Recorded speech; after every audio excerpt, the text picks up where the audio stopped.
didn't work for Michael Bell. Even though Michael Bell had shut down, he had a deal where he was going to be Vince's partner in LA, and Vince edged him out pretty quickly. The Tunney relationship is really the one that worked out for the longest. Yeah, well, and because here's the thing, and also Paul Bosch, that thing didn't last very long, but he needed Tunney because of the Canadian regulations.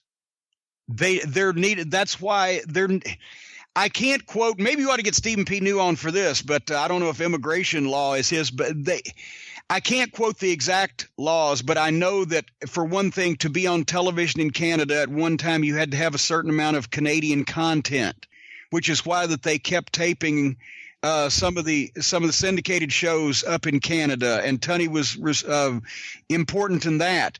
And also, there was a lot of things that you didn't need to do if you were a Canadian business doing business in Canada, which is why that Titan Sports Canada was a separate company.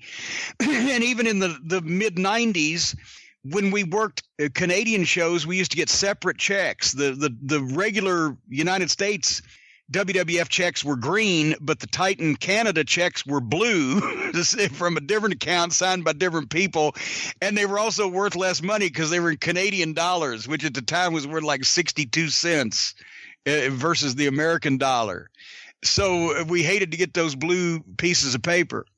But all